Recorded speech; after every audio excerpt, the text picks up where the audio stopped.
Buenos días, mi nombre es César Hidalgo y yo soy profesor del MIT Media Lab, donde dirijo un grupo que se llama Macro Connections.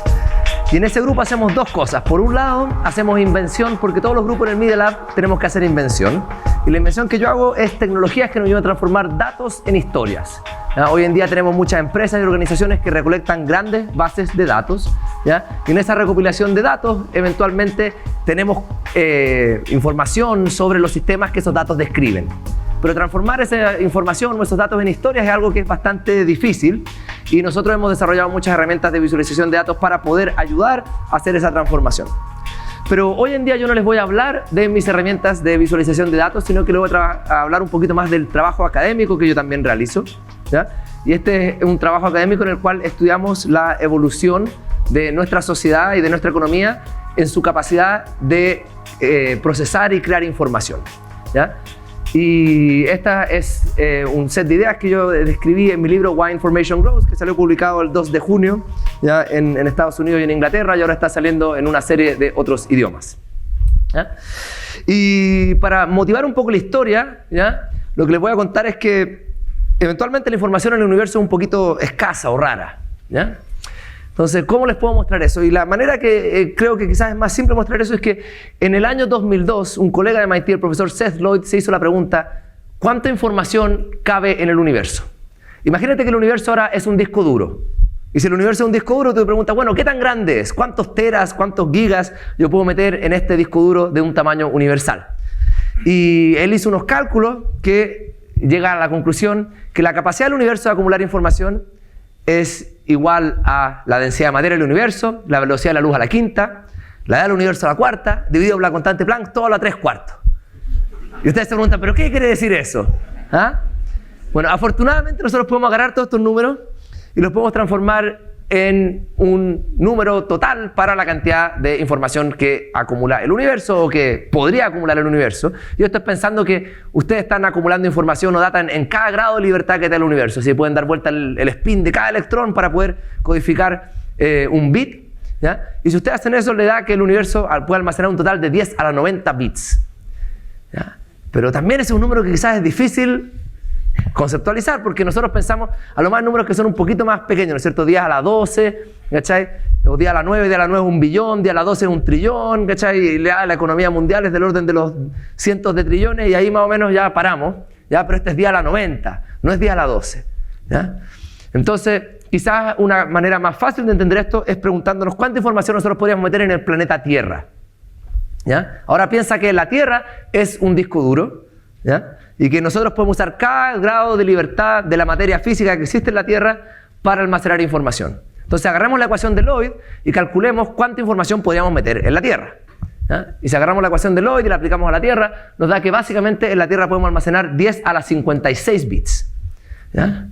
Entonces, por un lado, este es el tamaño del disco duro. Pero por otro lado nos podemos preguntar, bueno, ¿qué tan lleno está el disco duro? ¿Está vacío? ¿Está lleno? ¿Cachai? ¿Se nos está acabando? Porque la gente habla de Big Data, la gente habla de que tenemos un montón de información hoy en día en nuestro planeta. Entonces, ¿es tanta la información que tenemos que estamos básicamente llenando la capacidad de la Tierra de almacenar información? Y si nosotros tomamos ahora otro paper de Martin Hilbert y Priscilla López y nos preguntamos, bueno, ¿cuánta información nosotros podemos almacenar en medios tecnológicos? Encontramos que en total la capacidad que tenemos hoy en día tecnológicamente para almacenar información es del orden de 10 a la 21 bits. Entonces, es una gran diferencia. ¿Qué tan grande es la diferencia? Imagínense por un momento que nosotros no estamos hablando de información y estamos hablando de volumen, ¿ya? Y pensamos que ahora la capacidad de la Tierra de almacenar información es proporcional a su volumen, ¿ya? Ahora, ¿cuánto sería el volumen, ya, de la información que nosotros hemos acumulado en medios tecnológicos, ¿ya? Y si el volumen total de la capacidad de la Tierra fuera proporcional al tamaño del planeta, el volumen de la información que hemos acumulado en nuestra historia sería igual a un granito de arena, ¿ya? Sería igual a un cubo, ¿ya?, de 1/10 de milímetro cúbico, ¿ya? Entonces, esto nos dice dos cosas. Lo primero que nos dice es que la información es algo que es bastante raro o escaso, ¿ya? Lo segundo que nos dice, ¿ya?, es de que lo que tiene que importar en nuestro mundo son los tipos de información que nosotros estamos generando, ¿ya? Porque si la información hace una cierta diferencia, ¿ya?, no es porque nosotros tenemos mucha de ella, sino porque tenemos tipos de información que son bastante especial, ¿ya? ¿Cierto? Porque tenemos un granito de arena en toda la Tierra, ¿ya? Entonces ese granito de arena nos ha cambiado todo, ¿ya? Ese granito de arena es la diferencia básicamente entre el mundo de los cavernícolas y el mundo de nosotros. Entonces tiene que haber algo especial en un aspecto cualitativo de él.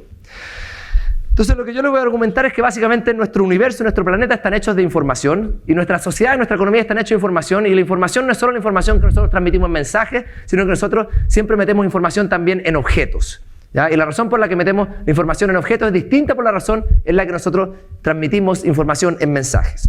Y para ejemplificar de mejor manera esta idea de que la información también existe en objetos, les voy a contar una historia. Y esta es una historia que me ocurrió a mí hace un par de años, cuando yo, viviendo en Estados Unidos, me meto a una página chilena y veo una noticia que dice: chileno se compra el auto más caro del mundo, ¿ya? Y obviamente mi reacción fue: pero ¿quién será este pelotudo? ¿Cachai? Se compró un auto tan caro, ¿qué problema de autoestima tendrá? Pero obviamente después de esa reacción inicial ocurre algo que es un poquito más reflexión. Entonces, bueno, ¿qué auto era? Ah, el auto era un Bugatti Veyron. ¿Cuánto cuesta? Cuesta $2,5 millones. ¿Cuánto cuesta por kilo?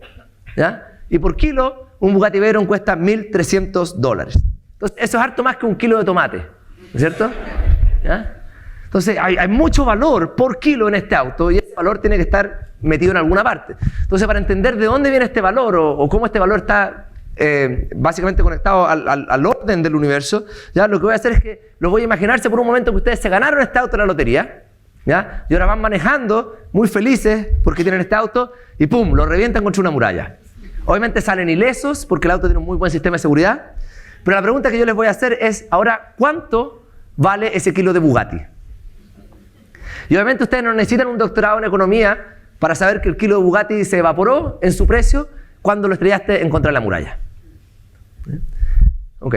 Y obviamente me pueden decir: pero es que mira, el kilo de Bugatti era muy caro porque este es un auto de lujo y la gente está tratando de dar una señal. Pero el experimento también funciona si ustedes usan un Hyundai Accent, ¿ya? Entonces lo que nos está diciendo esto, ¿ya?, es que lo que realmente cambió acá, ¿ya?, cuando cambia el valor del auto, ¿ya?, no fueron los átomos, ¿no es cierto? Porque los átomos antes y después del choque son los mismos. Este no es un choque en un acelerador de partículas. Los átomos son los mismos. Lo que cambió fue la manera en que esos átomos están ordenados.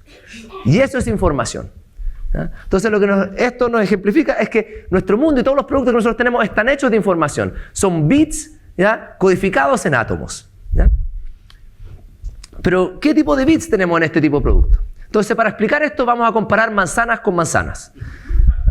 Entonces, en el lado derecho ustedes tienen las manzanas que se comen, y en el lado izquierdo tienen las que usan para chequear WhatsApp, su email, Facebook, etc.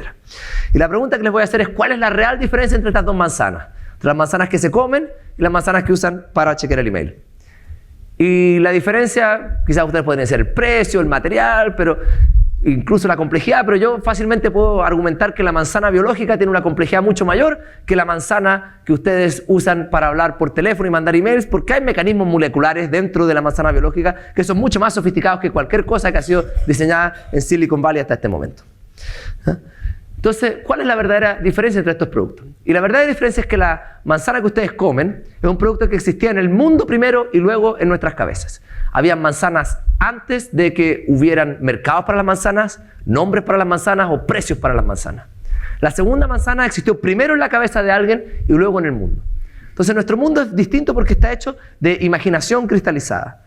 Lo que nosotros hacemos que es distinto a las otras especies es que básicamente nosotros somos la única especie que transformamos lo que nosotros imaginamos en realidad, ¿ya? Y esto lo hacemos de distinta manera. Lo hacemos, de hecho, en mi presentación yo me enfoco en cómo lo hacemos para transformar nuestra imaginación en productos que cambian nuestras capacidades, pero incluso lo hacemos cuando nosotros damos lugar a nuestras instituciones, ¿ya? También están hechas de imaginación, ¿ya? Entonces, estos procesos, ¿ya?, en los cuales nosotros entendemos que la economía está hecha de imaginación, ¿ya?, y que básicamente la materia que usamos para crear nuestros productos está encarnando son los bits, ¿ya?, que nacieron en la mente de alguien, nos ayuda a reinterpretar procesos económicos importantes. Por ejemplo, cuando vemos el comercio internacional, yo veo los productos que Chile le exporta a Corea, yo veo que Chile le exporta $4.6 billones a Corea, ¿ya?, e importa solo 2.5 billones. Entonces, por un lado, yo tengo una balanza comercial que es absolutamente positiva, ¿no es cierto? Exporto 4.6 billones, importo 2.5 billones. Pero cuando veo qué es lo que exporto, no cuánto exporto, ya veo que Chile exporta átomos y lo que recibe es la manera en que estos átomos están ordenados. Entonces hay un déficit de información o imaginación. Y la pregunta acá entonces es ¿por qué cristalizamos imaginación? ¿Por qué incluimos información en productos? ¿Ya? Entonces, ¿cuál es la ventaja de hacer eso? Porque yo no veo ninguna otra especie que se esté dando la lata de fabricar automóviles, aviones, celulares, redes de comunicación inalámbrica, etc. Entonces tiene que haber algún beneficio para nuestra especie, ¿ya?, en lo que es cristalizar imaginación. Y para contestar esa pregunta yo les voy a hacer otra pregunta a ustedes y les voy a pedir que participen, ¿ya? Y la pregunta es, ¿cuántos de ustedes usaron pasta de diente hoy día? ¿Cuántos de ustedes usaron pasta de diente hoy día? Levanten la mano, usaron pasta de diente y déjenla arriba porque les voy a hacer otra pregunta. Entonces ahora mantengan la mano arriba solo si ustedes saben cómo sintetizar fluoruro de sodio. ¿Ya? Todas las manos bajan. ¿Qué es lo que aprendimos con ese ejemplo? Bueno, que cuando ustedes están comprando pasta de diente no están comprando solamente una pastita en un tubo. Lo que están comprando es acceso a los usos prácticos del conocimiento productivo de una persona que ustedes nunca conocieron, ¿ya?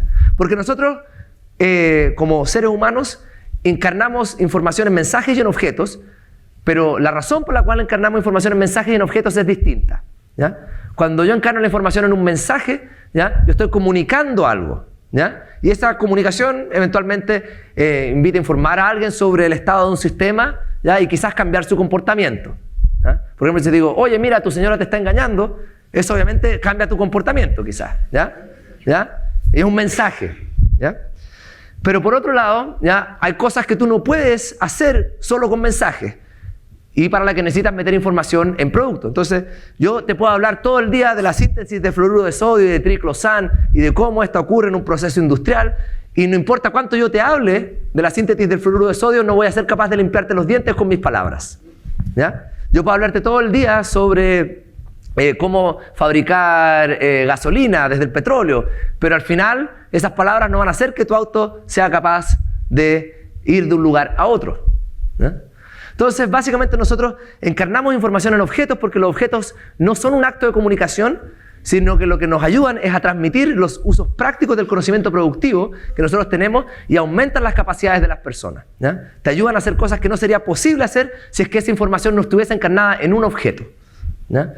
Y básicamente esta habilidad de encarnar información en objetos es lo que hace que nuestra vida sea próspera, ¿ya? Si ustedes se imaginan, obviamente, el mundo en el que nosotros vivíamos o que nuestros ancestros vivíamos hace 100.000 años, era un mundo que obviamente tenía los mismos átomos que tenemos hoy en día, ¿ya? Tenía personas que eran quizás básicamente tan inteligentes como somos nosotros ahora, pero lo que no teníamos era todo el conocimiento que nosotros hemos acumulado durante este tiempo y todo obviamente la información que hemos encarnado en los productos, ¿ya?, que hoy en día nos hacen tan prósperos porque nos ayudan a bañarnos con agua caliente en la mañana, nos mantienen calurosos en el invierno, ¿ya?, nos ayudan a transportarnos a grandes distancias y tener redes sociales, ¿ya?, que están mucho más distribuidas, etcétera, etcétera, etcétera, ¿ya? Entonces, ahora, la idea es que básicamente nosotros vivimos en un mundo donde los productos son los que nos dan la prosperidad, es donde subyace la riqueza, ¿ya? Y de cierta manera esto nos hace parecido a las hormigas, ¿ya? ¿Por qué? Porque las hormigas son seres que individualmente son bastante estúpidos. Las hormigas son bien chiquititas y tienen una capacidad de procesar información que no es muy alta. Pero cuando trabajan juntas son capaces de hacer cosas espectaculares. Son capaces de resolver problemas de transporte, son capaces de resolver problemas de ventilación, de construcción, etc. Y la pregunta es, ¿cómo las hormigas son capaces de hacer esto? La respuesta es, bueno, mira, las hormigas tienen un truco. Las hormigas tienen la capacidad de cagar información en su ambiente, ¿ya? ¿Ya? Depositan feromonas. Y esa capacidad de depositar feromonas, de cagar información en su ambiente, es lo que le permite a las hormigas eventualmente coordinarse, ¿ya?, y resolver estos problemas de transporte, de construcción y de ventilación que ninguna hormiga individualmente sabe cómo resolver. Entonces, esta habilidad de depositar información en el ambiente. Y nosotros los seres humanos también vivimos de depositar información en el ambiente. Pero tenemos una diferencia importante con las hormigas. Las hormigas depositan información en el ambiente, ¿ya?, que está prescrita por sus genes. Tienen un vocabulario finito, ¿ya? Nosotros depositamos información en el ambiente que viene de nuestra mente. Y esto nos da un vocabulario mucho más amplio que obviamente nos ayuda a generar sociedades que son mucho más complejas que las de las hormigas. Entonces, lo que yo voy a hacer después es explicarle un poco, bueno, cuáles son las cosas que nos dificultan crear estos productos. Porque eventualmente la prosperidad viene de la capacidad de crear productos, ¿ya?, que nos ayudan a tener una vida mucho más cómoda, mucho más ágil, mucho más feliz, ¿ya? Pero crear productos es difícil, ¿ya? ¿Por qué es difícil? ¿Ya? Y para eso les voy a contar otra historia, que es la historia de cuando Pep Guardiola visitó el MIT Media Lab. Entonces, hace unos años me llega un email de Joe Ito, el director del Media Lab, y me dice: oye, César, mira, Pep Guardiola va a venir a visitar el Media Lab, ¿podrías organizar una visita? ¿Ah? Entonces, obviamente, yo acepté dichoso porque era una visita que era muy fácil de organizar. Yo le mandé un email a todos los estudiantes, le dije: hey, Pep Guardiola va a venir al Media Lab, ¿alguien quiere presentarle sus demos? ¿Ya? Y como Pep Guardiola en esa época estaba entre trabajo, estaba entre ser el entrenador del Barcelona y el entrenador del Bayern Múnich, muchos estudiantes dijeron: bueno, me encantaría presentarle mi trabajo a esta celebridad del fútbol. ¿Ya? Entonces empezamos a organizar la visita. Y empiezo a recibir ahora emails de estudiantes de otros departamentos que también querían conocer a Pep Guardiola. Pero la visita tenía que ser en secreto, ¿ya? Porque obviamente no podíamos tuitear, esto era algo así como que él iba a venir como una persona natural, entonces no era algo mediático. Y para resolver ese problema yo le digo a los estudiantes: mira, yo no puedo hacer mucho porque yo no tengo mucho control sobre su agenda, ¿ya? Pero lo que sí puedo hacer es que yo les voy a mostrar el Media Lab y cuando nosotros vayamos bajando, ¿ya? Vamos a estar en el atrio. Entonces, si ustedes están ahí, yo puedo hacer una sesión de preguntas y respuestas. Entonces, se llegan ahí, están los estudiantes con su camiseta del Barcelona, sus bufandas, sus cosas, ¿ya? Esperando, ¿ya? Y bajamos con Pep Guardiola y están medio nerviosos, pero eventualmente un estudiante levanta la mano y hace una pregunta y dice: Pep, mira, acá en MIT nosotros estamos muy orgullosos de nuestra robótica, de nuestra ingeniería. Si construimos un equipo de robots, ¿tú vendrías a entrenarlo? Y la respuesta de Pep fue incluso mejor. Él les dijo: mira, lo que es difícil acerca de entrenar un equipo de fútbol no es necesariamente saber cuál es el plan de juego, qué es lo que los jugadores deben hacer. Es ser capaz de inculcar ese plan de juego en una red de jugadores, ¿ya? Y como en el caso del equipo de fútbol no creo que eso sea una dificultad, voy a rechazar tu oferta. ¿Ya? Entonces, básicamente lo que Pep nos está diciendo es que lo que es difícil en la vida, ¿ya? No es darse cuenta qué es lo que hace falta hacer, sino que generar una red social que tenga la capacidad de hacerlo, ¿ya? Obviamente todo el mundo sabría que sería espectacular que tu equipo ganara la Champions League, ¿sí?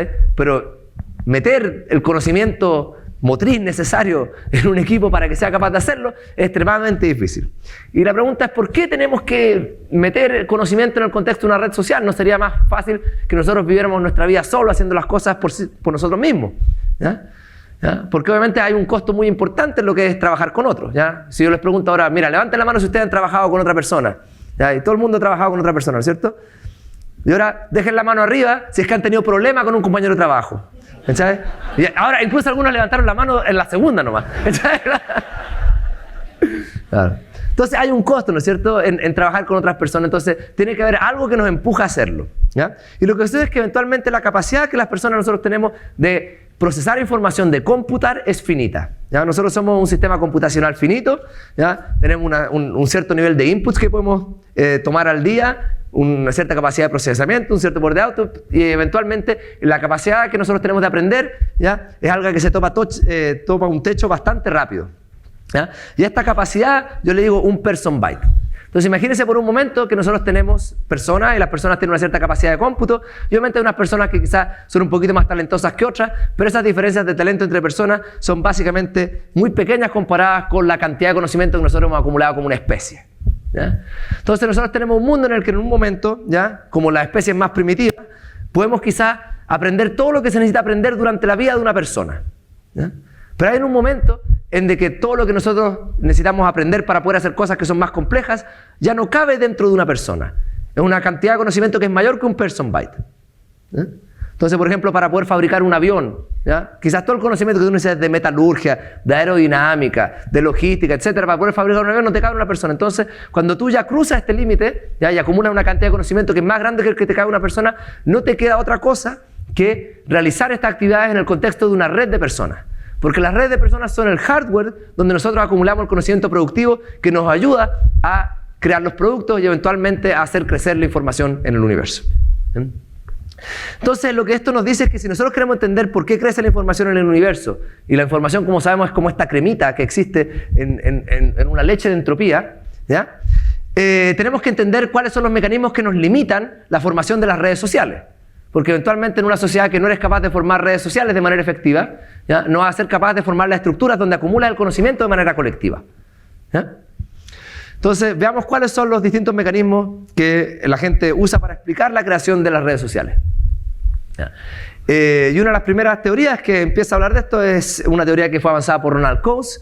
En esa época Ronald Coase era un estudiante de leyes en LSE, y esto en los años 30 en Inglaterra, justo después de la Gran Depresión. Y Coase en ese momento va a un seminario en el Departamento de Comercio y escucha una frase de su profe en el Departamento de Comercio que le queda dando vueltas y le molesta, ¿ya? Esto, de hecho, es lo que él cuenta en su paper de la aceptación del premio Nobel. Y esta frase era, mira, el sistema económico normal se las arregla a sí mismo. Normal economic system works itself out. Y ahí esta frase como súper neoliberal, que eventualmente como que la economía se las arreglaba sola porque se coordinaba a través del sistema de precios. ¿Ya? ¿Y qué es lo que pasa? Que a Coase esta frase le queda dando vuelta. ¿Por qué? Porque dice, mira, yo vivo en los años 30, ¿ya? Justo después de la Gran Depresión, es un tipo de 24 años en esa época más o menos, ¿ya? Y él se da cuenta que vive en un mundo en el que básicamente este mercado que le contaban en la clase de economía no era lo que él veía en las calles y en la realidad, ¿ya? Él veía un mundo donde todas las personas trabajaban en organizaciones que eran bastante jerárquicas. Y si una persona se cambiaba de un departamento de esa firma a otro departamento, no era porque estaba arbitrando una diferencia de precios entre el departamento de marketing y el departamento de recursos humanos. Era porque un jefe le dijo, ahora tú vas a trabajar en recursos humanos, ¿ya? Entonces, el mercado existía, pero el mercado no existía entre las personas. Existía entre ciertas entidades que eran islas de poder consciente, que eran jerárquicas y que estaban planificadas. Y estas islas son las firmas, ¿ya? Las firmas tienen jerarquía, ¿sí? Y las firmas básicamente no se manejan por un sistema de mercado internamente, ¿ya? Entonces, él lo que hace es que se empieza a preguntar, bueno, ¿qué es lo que determina el tamaño de estas células? ¿Ya? ¿Qué es lo que determina el tamaño de estas células? Y la manera en que empieza a pensar esto es decir, mira, cuando tú tienes una firma, tú tienes dos opciones. Por un lado, ¿ya? Tú puedes tratar de realizar una actividad de manera interna, y por otro lado puedes tratar de comprarla en el mercado. Si es una actividad que quizás tú no has hecho antes, vas a tener que contratar personas y vas a tener que empezar a hacer crecer la red que tu firma es, contratando a otra gente y generando nuevos vínculos, ¿ya? Si la actividad es una actividad que tú vas a comprar del mercado, vas a tener una transacción comercial con alguien. Y en algún momento el costo de producir las cosas internamente se va a equiparar con el costo de comprar las cosas del mercado. Y en ese momento vas a tener un equilibrio y tu firma va a dejar de crecer, ¿ya? Pero lo que es importante para nosotros en este caso es que la teoría de Coase es el principio de lo que se llama la teoría de transacción de costos. Y lo que esta teoría nos dice es que cuando yo tengo una red donde el costo de los vínculos es muy alto, yo puedo tener pocos vínculos y la red va a ser chiquitita. Y en una red donde el costo de los vínculos es muy bajo, voy a poder tener muchos vínculos y la red va a ser muy grande. Entonces, básicamente lo que esto nos dice es que en un mundo donde la probabilidad de que conectemos con otras personas y que tengamos una relación que valga la pena es alta, vamos a poder formar las redes que nosotros necesitamos para poder acumular el conocimiento productivo que necesitamos para poder crear los productos que están hechos de información y hacen que nuestra vida sea más próspera. Entonces, lamentablemente la teoría de Coase está bastante incompleta y como siempre, una teoría que viene un poco más del lado de la economía está incompleta. Los que se dan cuenta de qué es lo que está incompleta esa teoría son los sociólogos, ¿ya? Entonces, en los años 60, ¿ya? El sociólogo Novetter empieza a estudiar redes sociales de cierta manera porque se empieza a dar cuenta que la manera en que los economistas estaban conceptualizando las redes de personas era una manera que estaba incompleta y que le faltaba básicamente una validación empírica de cómo realmente estas redes se forman. Porque la manera en que los economistas más o menos estaban pensando de la formación de redes en esa época, que era una cosa muy secundaria dentro del contexto de las cosas que le importaban a los economistas, era esta teoría neoinstitucional que empieza con Coase, ¿ya? Y en esta teoría neoinstitucional básicamente tú tienes personas, ¿ya? Las personas tienen ciertos incentivos para hacer cosas y cuando hay dos personas que tienen como el incentivo quizás de tener una transacción, ellas se van a encontrar por la magia del mercado, que nunca nadie sabe y especifica lo que es, ¿ya? Es mejor que el internet, ¿ya? Y eventualmente se encuentran, tienen esa transacción y ese vínculo es como un epifenómeno a estos incentivos, ¿ya? Entonces básicamente es como que acá yo sé exactamente todo lo que esta gente en esta sala quizás quisiera, ¿ya? Y la gente sabe quizás lo que yo puedo dar y eventualmente nosotros nos vamos a conectar con esa magia.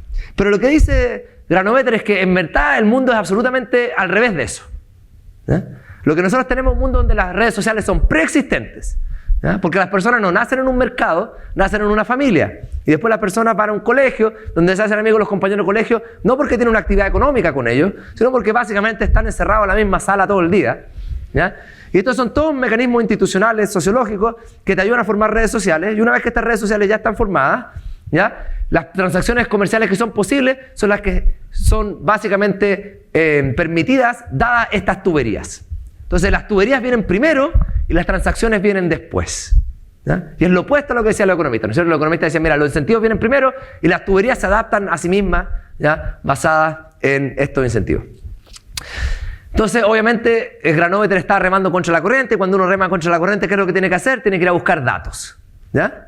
Entonces, ¿qué es lo que hace él? Él hace una encuesta muy grande en el suburbio de Newton, ¿ya? Y trata de averiguar cómo la gente obtiene sus trabajos, ¿ya? Entonces, ¿cómo la gente obtiene trabajo? Bueno, y cuando empieza a ver cómo la gente obtiene trabajo, se da cuenta que la mayoría de la gente obtiene el trabajo de un amigo o de un amigo, ¿ya?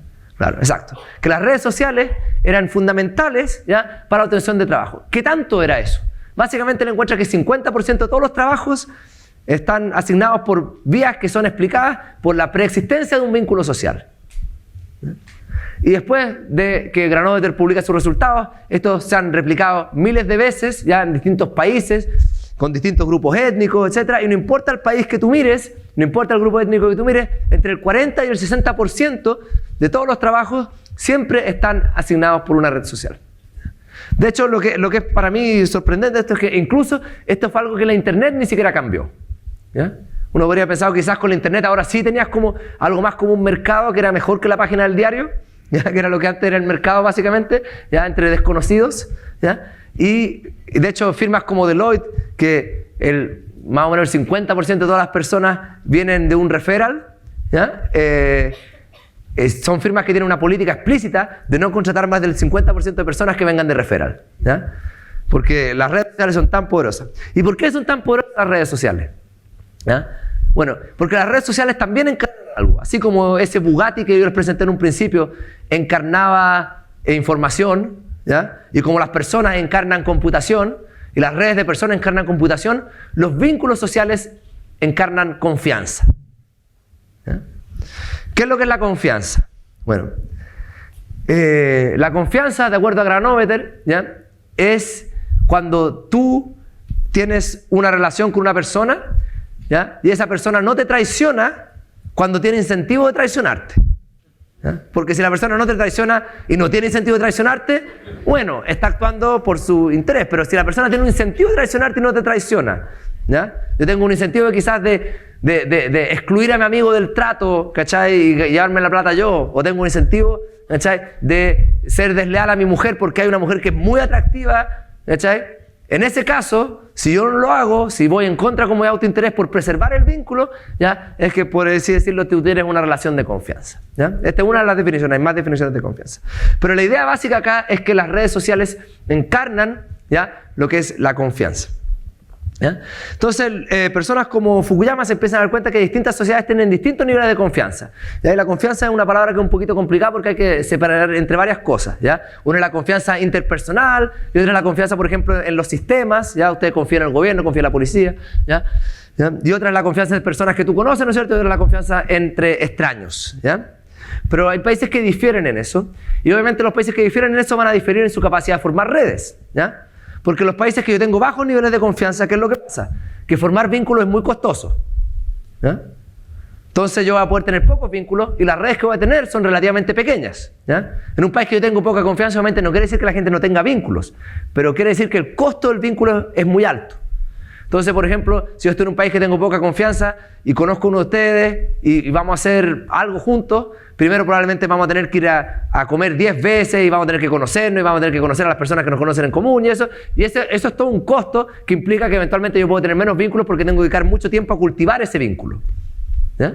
Pero en una sociedad donde tengo más niveles de confianza, quizás dos personas interactúan, ¿ya? Y después de conocerse un poco confían en que pueden hacer algo en conjunto, entonces esas personas eventualmente tienen tiempo para poder interactuar con otras y pueden generar redes más grandes, quizás un poquito más superficiales las redes, pero más grandes, ¿ya? Donde pueden eventualmente acumular mayor cantidad de información. Entonces, por un lado tenemos lo que Fukuyama dice son las sociedades familiares, ¿ya? ¿Por qué? Porque cuando tú tienes una sociedad que no tiene confianza, ¿en qué confías? En la familia. ¿Por qué? Porque la familia es el último vínculo que tú puedes cortar, ¿cierto? Mientras más estable el vínculo, más confianza tienes que tener en él, ¿ya? La confianza está encarnada, ¿no es cierto?, en los vínculos sociales.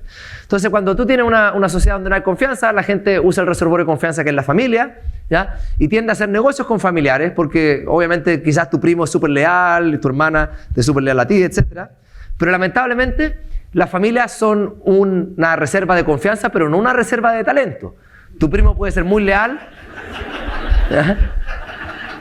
Pero la probabilidad de que sea más inteligente que el promedio, bueno, hay mucha más gente que no es tu primo. Exacto. Entonces, eventualmente, estas redes que son más pequeñas, que son sesgadas a la familia, van a tender, ¿ya?, a gravitar a industrias más simples. Van a ser solamente exitosas si es que gravitan a industrias simples, como, ¿no es cierto?, la agricultura, la minería, el retail. Son industrias que pueden ser administradas por un grupo familiar bastante pequeño, ¿ya? Por otro lado, tenemos las sociedades que están basadas en confianza, ¿ya? Y en esta sociedad las personas forman vínculos con personas que no son de su familia, ¿ya? Y yo no sé si los pitufos son de la misma familia. Yo no sé si nadie sabe si los pitufos son de la misma familia, ¿ya? ¿Ya? Pero estas sociedades que tienen altos niveles de confianza van a poder formar redes más grandes con personas que no son familiares y obviamente van a poder de cierta manera arbitrar de mejor manera el talento, van a ser capaces de encontrar personas que tienen capacidades computacionales complementarias para formar estos computadores que pueden procesar mayor información y eventualmente van a poder hacer productos más complejos. Entonces van a gravitar industrias con la industria aeroespacial, en su momento ya no, pero la industria automotriz, ya la industria farmacéutica, electrónico, etc. ¿Ya? Pero lamentablemente no importa, ¿ya?, si es que estamos pensando en la formación de redes sociales en base a la confianza, en base a los costos de transacción, que también pueden tener componentes tecnológicas, dada por, ¿no es cierto?, los costos de transporte, comunicación, etc. O dada la preexistencia de las redes sociales, ¿ya?, lo que vamos a llegar es que tenemos un mundo donde las redes que vamos a formar también tienen un tamaño finito, ¿ya? También están acotadas, ¿ya? No importa si usamos la teoría de Granovetter o de Coase, ¿ya? Y cuando las redes están acotadas, ¿qué es lo que pasa? Que la capacidad computacional que vamos a poder acumular en estos sistemas también está acotada, ¿ya? Entonces vamos a tener un nuevo límite de cuantización que es el límite del firm byte. Así tal como teníamos un person byte, ¿ya?, que era el límite que era la mayor capacidad computacional de un individuo, vamos a tener el firm byte que es la mayor capacidad computacional que podemos almacenar dentro de una empresa, ¿ya?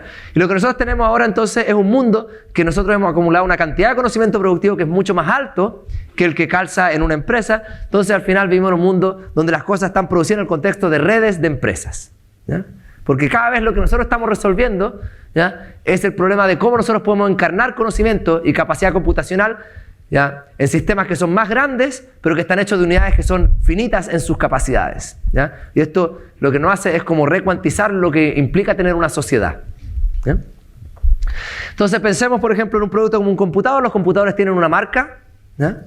Pero estos computadores que tienen una marca obviamente están hechos de un montón de partes que fueron realizadas por empresas que tienen destrezas distintas y capacidades distintas a la que le pusieron la marca en ese computador.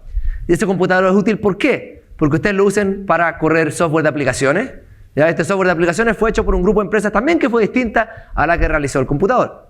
Y este software de aplicaciones, ¿para qué lo usan? Muchas veces lo usan para ir a la web, ¿cierto? Y cuando van a la web, van a visitar sitios que no son el sitio de Adobe, ¿no es cierto? O no son el sitio de los manufacturadores de hardware. Son sitios de empresas, ¿ya?, que se han dedicado a hacer sitios web, ¿ya?, y que tienen un set de destrezas distintas a las empresas que fabrican software y a las empresas que fabrican el hardware, ¿ya? Y estos sitios web son económicamente viables porque básicamente están vendiendo avisos a productos que están hechos por otro set de empresas, ¿ya?, que fabrican una inmensidad de cosas. Entonces, eventualmente nosotros vivimos en un mundo donde las redes de empresas ya son tan grandes que podemos procesar información a una capacidad que es mucho mayor que la que nunca hubiéramos sido capaces de procesar en la historia.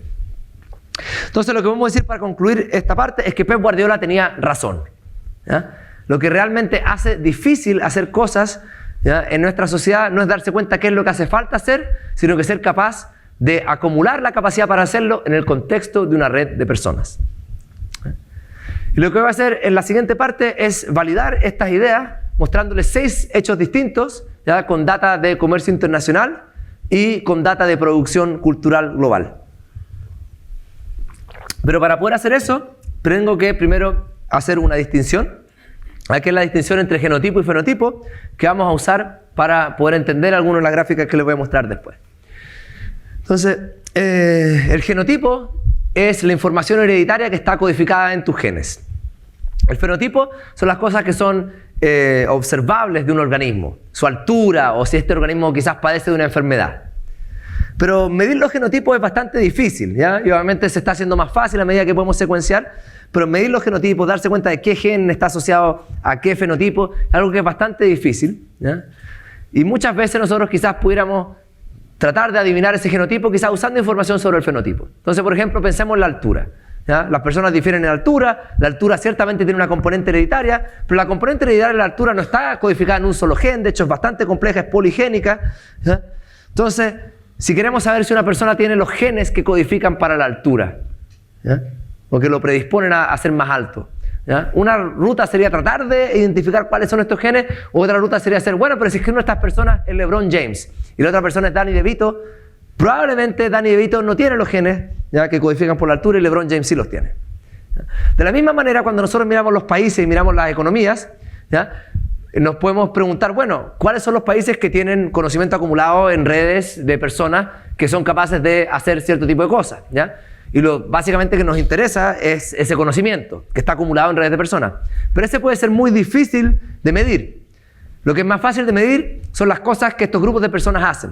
Entonces quizás yo no sé, ¿ya? Si es que en un país la gente tiene conocimiento, ¿ya? Realmente para poder fabricar cosas que requieren ingeniería mecánica, pero si ese es un país que fabrica motocicletas y fabrica motores de barco y fabrica muchas cosas que son intensivas en conocimiento de ingeniería mecánica, probablemente puedo inferir que en ese país existen redes de personas que saben de ingeniería mecánica, ¿ya? Entonces, en este caso yo puedo mirar al fenotipo para hacer inferencias sobre el genotipo, ¿ya? Y lo que yo voy a hacer a continuación es mirar a distintos fenotipos, ¿ya?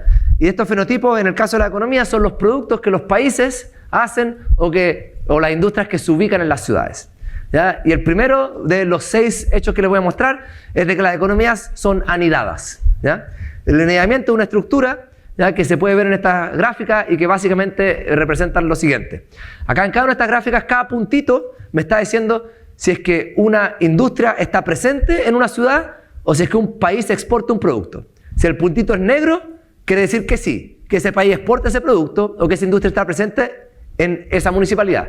Si es que el puntito es blanco, quiere decir que no, que ese país no exporta ese producto de manera significativa o que esa industria no está presente en esa municipalidad.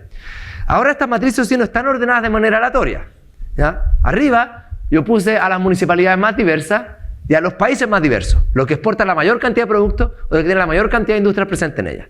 A la izquierda puse las industrias que están presentes en la mayor cantidad de lugares o los productos que son exportados por la mayor cantidad de países. Y cuando yo ordeno las matrices de esta manera, ¿qué es lo que pasa? Que la matriz tiene una forma media triangular.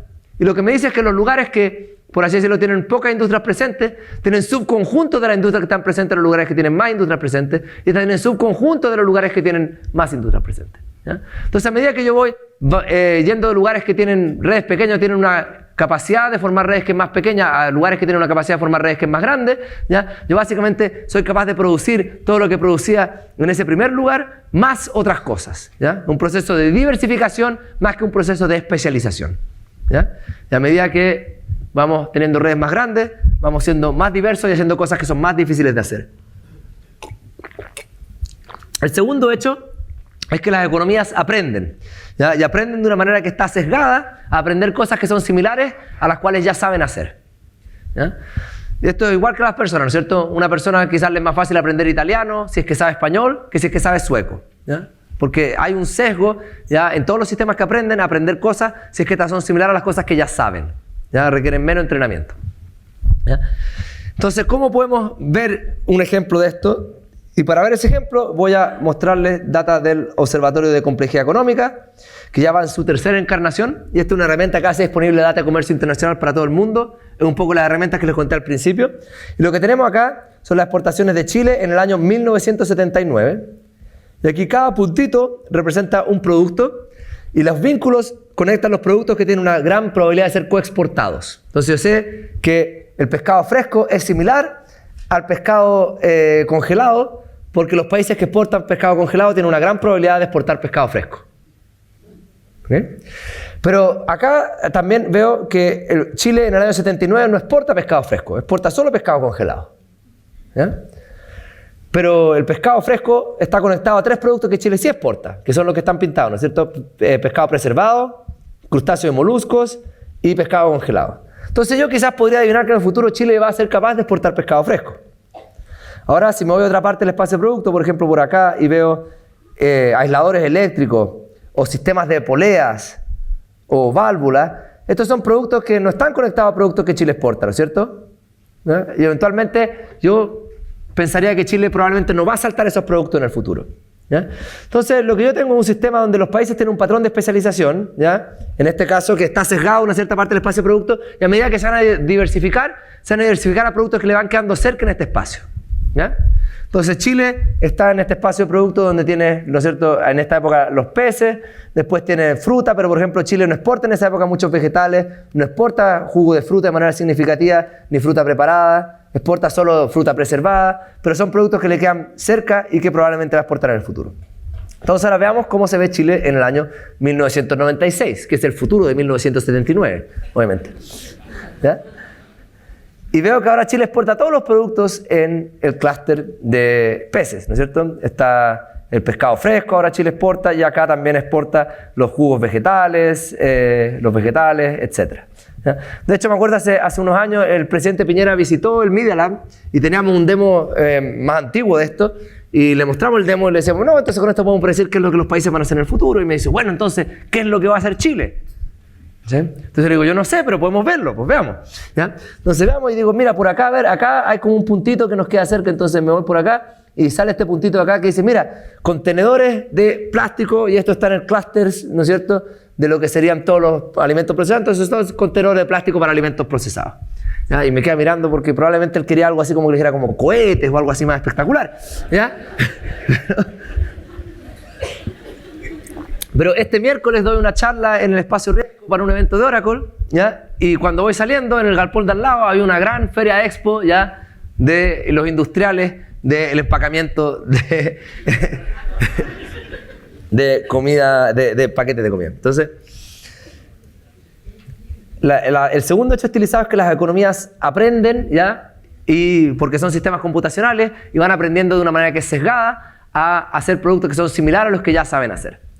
¿Cuál es el tercer hecho? El tercer hecho ahora se asocia a lo que es el crecimiento económico, y el crecimiento económico es una teoría que va bastante vieja y que parte con Adam Smith, donde Adam Smith conceptualiza el crecimiento económico como la acumulación de capital vis a vis trabajo.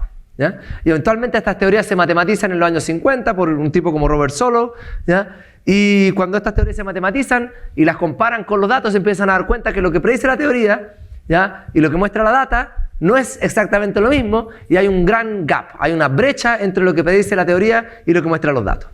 ¿Ya? Entonces hay mucha gente que después empieza a trabajar en encontrar factores que ayuden a cerrar esa brecha. ¿Ya? Por ejemplo, personas como Paul Romer y Greg Mankiw empiezan a decir, bueno, es que en verdad, mira, no es solamente capital y trabajo, sino que existe el capital humano, la gente tiene que aprender, ¿ya? Y ese aprendizaje eventualmente es un factor que tenemos que incluir, y cuando lo incluyen, encuentran econométricamente también que sí, ayuda a explicar parte de la brecha que no era explicada por la acumulación de capital. ¿Ya? Pero después la gente dice, bueno, pero es que tú puedes tener una sociedad que son todos inteligentes, pero quizás son todos muy pesados, no se conectan bien entre ellos, entonces tú tienes que tener capital social, ¿cierto? ¿Ya? Y eventualmente la gente encuentra que sí, el capital social ayuda a explicar algo de la brecha que no había sido explicada por el modelo de Solow o por los niveles de escolaridad. ¿Ya? Pero reinterpretemos ahora todas estas ideas en el contexto del lenguaje que yo les he introducido hoy en día. Y acá tenemos dos firmas, nosotros sabemos que, por ejemplo, las firmas pueden intercambiar productos, estos son cristales de imaginación que aumentan las capacidades de la persona, o podemos pensar en ellos como capital físico. ¿Ya? Por otro lado tenemos capital humano, ¿ya?, que es la capacidad que tienen los individuos de hacer cosas. ¿Ya? Tenemos capital social, ¿ya?, que es la capacidad de los individuos de conectar. Pero lo que nos hace falta acá no es, ¿ya?, el capital físico, ni el capital social, ni el capital humano. Lo que nos falta de este dibujo es el conocimiento y la computación que nosotros acumulamos en el sistema por completo, no a nivel individual y no en los vínculos. Y eso es lo que yo llamo complejidad económica.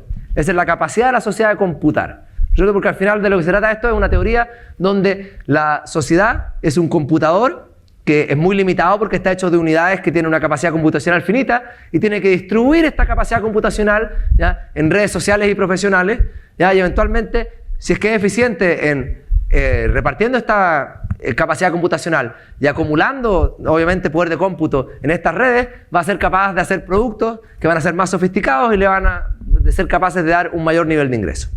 Entonces, lo que yo hice en el año 2008-2009 fue inventar una fórmula que me ayudaba a calcular la capacidad computacional de una economía basada en el mix de productos que esta economía hace.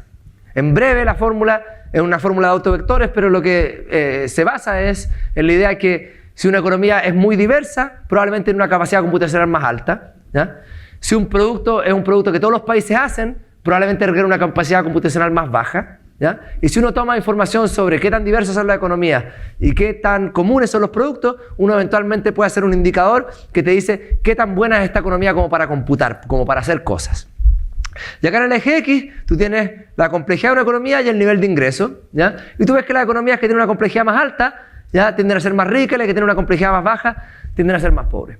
Pero la relación no es perfecta, ¿cierto? Entonces hay economías, por ejemplo, acá como la economía de India y China, que tienen una capacidad computacional que es relativamente alta, dada su nivel de ingreso. India y China en este año son comparables a Colombia, Panamá y Grecia. Este es para el año 85, ¿ya? Pero bueno, si tienen la capacidad de hacer las cosas que se hacen en Colombia, Panamá y Grecia, Venezuela y Argentina, y ganan tan poco, probablemente van a crecer. Otros países como Grecia, Saudi Arabia, Oman, Australia, son países que tienen un ingreso que está muy alto, dado lo que son capaces de hacer, entonces quizás van a tener problemas creciendo. Y si uno ve a largo plazo, ahora si es que este gap entre tu capacidad de hacer y cuánto estás ganando, ¿ya? Predice crecimiento futuro y encontramos que predice crecimiento futuro de una manera muy precisa, ¿ya? Entonces yo tomo ahora este índice de complejidad económica y veo como que tan mala está la predicción entre el ingreso per cápita y la complejidad económica, con eso predijo crecimiento futuro. Entonces, por ejemplo, un país como China, ¿no es cierto?, es un país que tenía un gap muy grande y crece bastante rápido. Singapur, Turquía, Israel, etcétera, son países que crecieron rápido durante ese periodo porque tenían un gran gap, ¿ya? Otros países como Ruanda, Camerún, Laos, son países que eran pobres, pero no tenían una capacidad computacional que justificaron un incremento de su nivel de ingresos. Entonces son países que básicamente no crecieron, incluso en este caso tuvieron crecimiento negativo, ¿ya? El cuarto hecho estilizado se refiere a la desigualdad. Entonces ahora si yo sé el mix de productos que los países hacen, yo también puedo predecir de manera bastante precisa cuáles son sus niveles de desigualdad, ¿ya? Y hay, de hecho, ciertas teorías que nosotros podemos usar para poder entender esta relación, ¿ya? Esta relación acá yo se la estoy mostrando desde un punto de vista bivariado, porque es mucho más fácil mostrar relaciones bivariadas en una presentación, sobre todo a un público general. Pero cuando yo estoy hablando de que la complejidad económica predice los niveles de desigualdad de un país, estoy diciendo que la complejidad económica predice los niveles de desigualdad de un país de una manera que es mucho más robusta y mucho más fuerte que usar información sobre las instituciones de ese país, sobre su nivel de educación o sobre su nivel de ingreso, ¿ok? Entonces este es un hecho estilizado que es robusto a la inclusión de la mayoría de los otros factores que ustedes podrían pensar que explican la desigualdad. Y nosotros tomamos, por ejemplo, dos países como Chile y Malasia, que son países que tienen el mismo nivel de ingreso, la misma tasa de escolaridad, ¿sabes? Y encontramos que Chile tiene un nivel de desigualdad que es mucho más alto que el de Malasia, y eso lo explica en parte el hecho de que la estructura productiva de Chile es muy distinta a la estructura productiva de Malasia, ¿ya? Y si quieren después la ronda de preguntas, yo les cuento la teoría de por qué la estructura productiva de un país debería cambiar su nivel de desigualdad, ¿ya? Y los últimos dos hechos estilizados que les voy a mostrar no tienen que ver con data de productos, sino que tienen que ver con data de producción cultural. Porque como ustedes se pueden imaginar, ya yo he estado mirando data de países y productos e industrias por un montón de tiempo y uno se aburre cuando está haciendo mucho tiempo lo mismo. Entonces en algún momento... Y yo antes de escribir el libro daba muchas veces estas charlas sobre la complejidad económica, el espacio de producto, y las preguntas eran siempre las mismas. Me preguntan, oye, pero ¿qué pasa con el sector de servicios y los bancos y los hoteles? Y esa pregunta nunca me gustó porque todo el mundo me la hacía, entonces no era creativa, ¿ya? Y no había ninguna razón por la que podríamos creer que las cosas que yo describía en el contexto de producto no aplicaban cuando uno tenía data de servicio. Era una limitación más de los datos como algo que nos iba a llevar a entender un set de cosas que no estábamos entendiendo, ¿ya? Entonces lo que yo hice es que un día me di cuenta que había una pregunta que nadie me había hecho. Todos me preguntaban, oye, pero ¿y los bancos y los hoteles? Pero nadie me preguntaba, oye, ¿y Elvis Presley y Miles Davis? ¿Ya? Y me doy cuenta que los países en verdad, bueno, no solo producen información, ¿no es cierto?, en productos, sino que producen información cultural, ¿ya? Y esta también la exportan, ¿ya? Hay exportaciones culturales que los países producen, entonces empezamos a recolectar data de las exportaciones culturales del mundo. Y obviamente es una data que era difícil de acumular porque no existía ningún otro dataset, no era como la data de comercio que cruza aduana, pero que estaba expresada ahora que teníamos la web, ¿ya? En una plataforma que es la Wikipedia, y lo que nosotros hacemos es que tomamos la Wikipedia y tomamos todos los idiomas de la Wikipedia. La Wikipedia existe en 280 idiomas hoy en día más o menos, ¿ya? Y de esos 280 idiomas vemos todas las biografías de las personas que tienen presencia en más de 25. Y en toda la historia de la humanidad, ¿ya? Hemos sido capaces de producir 11.334 personas que tienen presencia en más de 25 idiomas en la Wikipedia, de acuerdo a mayo del 2013, que fue cuando recolectamos los datos. Entonces, eso es como la cremita de la historia, ¿ya? Cultural de la Tierra, esas 11.334 personas. Entonces, lo que nos empezamos a dar cuenta es que lo que teníamos acá eran preguntas mucho más interesantes que no eran sobre las diferencias, ¿ya? De producción cultural entre países, a pesar que nosotros sí encontramos esas diferencias en la data, sino que eran los cambios, ¿ya? De la producción cultural en grandes escalas de tiempo, ¿ya? Entonces, acá lo que yo tengo es dos gráficos que ejemplifican lo mismo, pero con distintos datasets. El primero, el Pantheon Dataset, que es el dataset que nosotros creamos. El segundo, es Human Accomplishment, un dataset más chiquitito. Son solo 4.000 biografías, ¿ya? Que están presentes en enciclopedias de 6 idiomas distintos, ¿ya? Y son solo personas de las artes y las ciencias. No incluyen personas de líderes políticos, líderes religiosos, etc., ¿ya? Pero lo que nosotros acá estamos viendo es como cuál es la probabilidad en cada uno de estos datasets de que nazca una persona globalmente famosa. ¿Cuál es la probabilidad de que este año vayan a nacer un Alexis Sánchez, un Aristóteles, un Miguel Ángel, ¿ya? Un Jesús, etc.? Y esa probabilidad es bien baja, excepto que si tú ves la estrella de Nazaret, probablemente lo dice. No, pero la probabilidad es bien baja. Y si tú la miras en Pantheon, te da como 4 nacimientos por billón de personas por año, ¿ya? Y ese número se mantiene constante por 2000 años, ¿ya? Como una tasa per cápita hasta que se inventa la imprenta. Y eso tú también lo ves en Human Accomplishment, la tasa es distinta porque el dataset tiene menos biografía, pero la tasa lo que encuentras también es constante. Y cuando se inventa la imprenta ese número salta y se mantiene constante por otros 300 años hasta que empiezan a aparecer nuevos formatos de publicación, empiezan a aparecer las revistas, los diarios, se mecaniza la imprenta, aparecen los cafés, y ahí empieza a crecer ya nuestra capacidad de generar información y nuestra memoria colectiva cambia. Pero esto a mí fue súper sorprendente porque yo cuando le dije a mi estudiante, oye, ya, te hemos recolectado las datas, búscate data de la población del mundo, agarra, ¿cachai? El número de personas que nosotros tenemos en cada año, divide la población del mundo y tráeme este gráfico. Yo pensé que me iba a salir algo así como creciente, ¿ya? Que mientras más pasaba el tiempo, mientras más reciente era la época, ¿cachai? ¿No es cierto? Había una probabilidad más alta de que recordáramos a alguien de ese periodo. No esperé que íbamos a tener algo que iba a tener estas escalas más o menos discretas, ¿ya? Y estas escalas discretas básicamente lo que nos dice es que nuestra capacidad de recopilar información está básicamente acotada en términos per cápita mientras no cambiamos la tecnología que usamos para acumularla, ¿ya? Pero lo que es interesante, y este es el último hecho que les voy a mostrar, el sexto hecho, es que cuando cambian los medios de comunicación, no solo cambia qué tanto somos capaces de recordar, sino que cambia qué recordamos, ¿ya? Entonces, ahora les voy a mostrar otro demo del sitio web de Pantheon, ¿ya? Acá tenemos las exportaciones culturales de Chile, ¿ya? Si se han preguntado, ahí está Zamorano, Salas, el Chino Río también, ¿ya? ¿Ya? Y lo que vamos a ver ahora es cómo cambian las exportaciones culturales del mundo, ¿ya? Cuando vemos estos distintos tiempos, eras tecnológicas. Y acá tenemos las exportaciones culturales del mundo para la época antes de la invención de la imprenta. Y vemos que son básicamente figuras políticas y figuras religiosas, ¿ya? Tenemos muy pocos científicos, ¿ya? Tenemos algunos matemáticos de la Grecia antigua y de los árabes. Tenemos muy pocos pintores, y si fijan los pintores acá, la resolución es media baja, pero la mayoría de los pintores son pintores que nacieron como 50, 60 años antes de la imprenta. Es decir, que son pintores que justo casi ya alcanzan a llegar a la época de la imprenta, ¿ya? Y tenemos un mundo básicamente donde la historia estaba reservada para las élites políticas y religiosas. La única manera casi de entrar a la historia en esa época era invadir el país de al lado, ¿ya? O hacerte profeta. Era un mundo oral, básicamente. Pero después entra la imprenta, y cuando entra la imprenta ocurren un montón de cambios. Y si ustedes están interesados en la historia como los cambios que genera la imprenta, hay un libro maravilloso de Elizabeth Einstein que se llama The Printing Press as an Agent of Change, donde documenta todos los cambios que la imprenta causa durante el tiempo. También esto está, ¿no es cierto?, en Marshall McLuhan, The Medium is the Message, aunque ahí no hay tanta recopilación histórica, sino que es más como especulaciones filosóficas. ¿no? Y lo que podemos ver es cómo cambió ahora el contenido de nuestra memoria colectiva cuando se introduce la imprenta, pero antes de que se introduzca el film y la radio. Y lo que vemos es que ahora la matriz de exportaciones culturales es absolutamente distinta. Ahora tenemos muchas ciencias, ¿no es cierto? Tenemos físicos, biólogos, matemáticos, químicos, físicos. Tenemos también muchos escritores. No es coincidencia de que todos los idiomas tienen su escritor más famoso, ¿ya? Todos los idiomas, de hecho, los occidentales tienen sus escritores más famosos después de la invención de la imprenta. Y después las artes tienes pintores y tienes compositores. Las figuras religiosas ahora son 3%, antes eran como 24, 25%. ¿Ya? Pero la gracia es que la invención de la imprenta no fue el último cambio en nuestras tecnologías de comunicación. ¿Ya? Después tenemos la introducción del film y el radio. Y cuando se introduce el film y el radio, la composición de la memoria colectiva cambia nuevamente. ¿Qué es lo que tenemos ahora?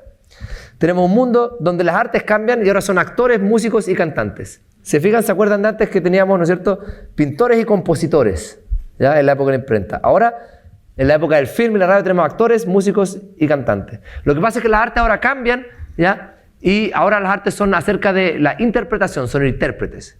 ¿Ya? Antes la gente hablaba de la obra de Shakespeare, ahora hablan de la película de Brad Pitt, ¿no es cierto? Antes era el compositor, ahora es el intérprete, es el músico, el cantante, ¿ya?, el que básicamente tiene fama global. ¿Por qué? Porque ahora tienes un medio que es finalmente capaz de grabar interpretaciones.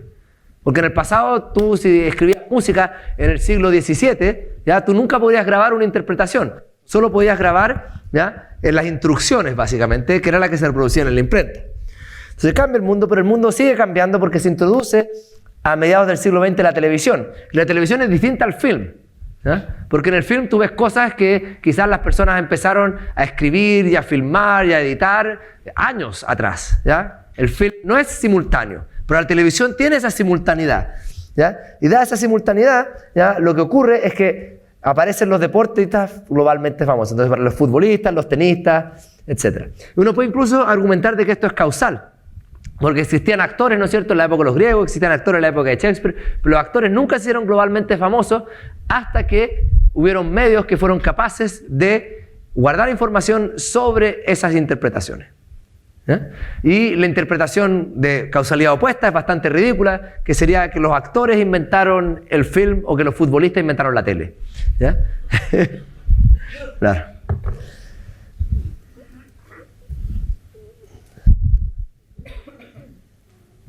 Entonces, quizás con eso yo quisiera concluir, ¿ya? Y para concluir voy a resumir un poco cuál es el mensaje central de toda esta historia, ¿ya? El mensaje central de toda esta historia es que nuestra sociedad básicamente es un computador distribuido y lo que nosotros hacemos es producir información que encarnamos en objetos y que encarnamos en mensajes. Pero producir información y encarnarla en objetos y en mensajes es difícil. ¿Por qué? Porque nosotros siempre tenemos que estar balanceando, ¿ya?, las fuerzas entre la cooperación y la competición, ¿ya? Y estas fuerzas las tenemos que balancear porque siempre estamos procesando información en el contexto de unidades que tienen una capacidad finita. Hace 3.500 millones de años, las unidades que procesaban información en la Tierra eran organismos unicelulares y competían entre ellos. Pero en algún momento, ¿ya?, fueron capaces de evolucionar a otro sistema en el cual fueron capaces de formar ahora organismos multicelulares. Y estos organismos multicelulares están formados de células que internamente cooperan, pero el organismo, ¿no es cierto?, compite. Si tus células adentro tuyo están compitiendo, probablemente tienes cáncer, ¿ya? O sea, las células internamente tienen que cooperar para que tú puedas competir. Pero eventualmente nosotros llegamos a un mundo donde también nos topamos con una capacidad finita de acumular computación y generar complejidad con los organismos multicelulares. Y a lo que eso nos ha empujado es que tenemos que descubrir el mismo truco que las células descubrieron hace miles de millones de años, ¿ya?, que el truco de poder ahora renormalizarlos en estructuras sociales que cooperan internamente para poder competir a una mayor escala, ¿ya? Y con eso pasamos de las personas, ¿ya?, a los equipos, de los equipos a las firmas y a las firmas a las redes de firmas. Y lo que nosotros hemos hecho para poder incrementar la capacidad computacional de nuestro planeta y hacer la información crecer es extender, ¿ya?, cada vez más, ¿ya?, los límites de la cooperación, ¿ya? Entonces, eventualmente lo que nosotros tenemos es un mundo donde el crecimiento de la información es difícil, porque el crecimiento de la información siempre va a ser difícil porque va en contra de la segunda ley de la termodinámica. El universo es hostil al orden, ¿ya? Pero nosotros podemos ser capaces de combatir esa hostilidad del universo al orden y derrotarla, ¿ya?, siempre que creamos unidades y estas unidades computan de una manera siempre más colectiva. Y con eso quisiera agradecerles mucho por su atención y su tiempo y estaría feliz de tomar sus preguntas.